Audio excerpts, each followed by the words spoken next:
నమస్తే మీ పేరు? నా పేరు రమేష్ అండి. ఏం చేస్తున్నారు? నేను రైతు బజార్లో మోటా పని చేస్తాను. ఎక్కడ ఏ ఏరియా మీది? నాది రాణిగారి తోట. కొద్ది రోజుల్లోనే ఎలక్షన్ రిజల్ట్ రాబోతూ ఉంది. మీ తూర్పు నియోజకవర్గంలో ఎవరు గెలిచే అవకాశం ఉంది? అలాగే సీఎంగా చంద్రబాబు నాయుడు గారు అవుతారా, జగన్మోహన్ రెడ్డి గారు అవుతారా? అసలు మీ అభిప్రాయం ఏంటి? ప్రజానటి ఏ విధంగా ఉందంటారు ఈరోజు? అదే రామ్మోహన్ రావు. అంటే ఎందుకనన్నా? ఎందుకంటే ఇప్పుడున్న సిచ్యువేషన్ బట్టి ఉన్న దాన్ని బట్టి ఇప్పుడు పేదలు అనేవాళ్ళు ఇసుక తోలుకునేవాళ్ళు ఇదివరకు చంద్రబాబు నాయుడు గారు ఉన్నప్పుడు ఇసుక అనేది మామూలుగా వచ్చింది. వీళ్ళు ఆన్లైన్ సిస్టమ్ అని చెప్పి అంటే ఉన్నవాళ్ళు కొనుక్కుంటున్నారు, లేని వాళ్ళు ఇప్పుడు ఆన్లైన్లో చేసుకోవాలంటే కుదరదుగా. తెలియని వాళ్ళు ఉంటారు, తెలిసిన వాళ్ళు ఉంటారు, దానికి సంబంధించింది వేరే ఉంటుందిగా. ఇప్పుడు అలా అని మోటార్ ఫీల్డ్ వాళ్ళు, ఇటు టాపీ పని వాళ్ళు, ఇటు మన పేదలు ఇసుక మూలంగా చాలా ఇబ్బంది పడ్డారు. అది నాకు నచ్చదు.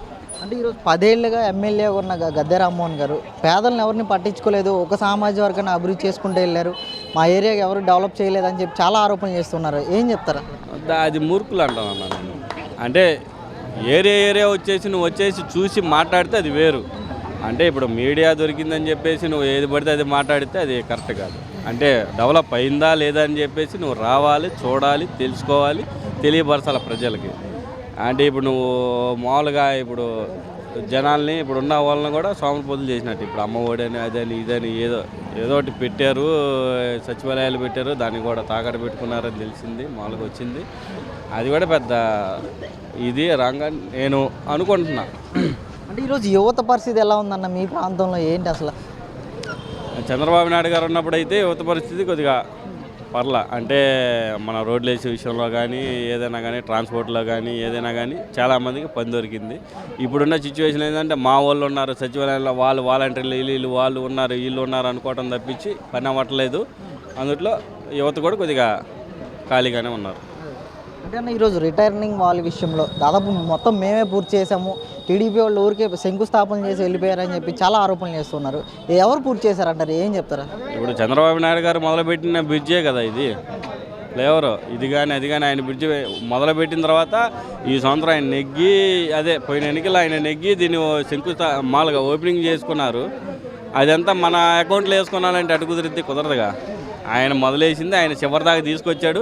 చివరి క్షణంలో ఓట్లు అటు పడటం వల్ల, ఆయన గెలవడం వల్ల అటు పోయిందని చెప్పేసి అంటమే. కానీ అది పూర్తి చేసింది మామూలుగా మ్యాక్సిమం అయితే విజయవాడకి ఫ్లేవర్లు రావడానికి కానీ, విజయవాడనే కాదు ఏ ఏరియాలో అయినా చంద్రబాబు నాయుడు గారు రోడ్లు పరంగా ఆయనే గ్రేట్.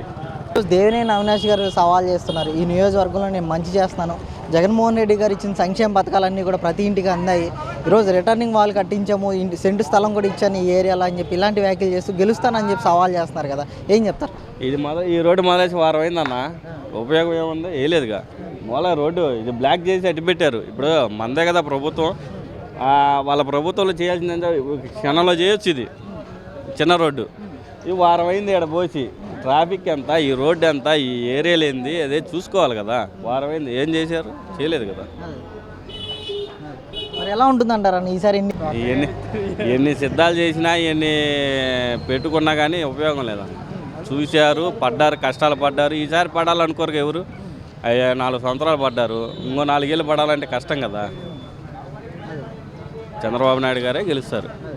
అంటే ఇక్కడ పార్లమెంట్ అభ్యర్థిగా ఈరోజు కేశినేని నాని గారు వైసీపీకి వెళ్ళారు, మరోపక్క కేశినేని చిన్ని గారు పోటీ చేస్తున్నారు కూటమి తరపు నుంచి. ఎలా ఉండబోతుంది అంటారు? ఎవరు పోటీ చేసినా ఏది చేసినా వాళ్ళకి ఆపోజిట్ వచ్చిన వాళ్ళు డిపాజిట్లు గల్లంతుంది. ఈరోజు అవినాష్ గారికి డిపాజిట్లు వస్తాయంటారా? ఇప్పుడేగా ఫస్ట్ టైం. ఆయన చేసింది ఏం లేదు, ఎవరు చూడలేదు. గడప ప్రోగ్రాం పెట్టుకున్నారు కానీ దాని రెస్పాన్స్ ఏం లేదు. మ్యాక్సిమం టీడీపీ రావాలి.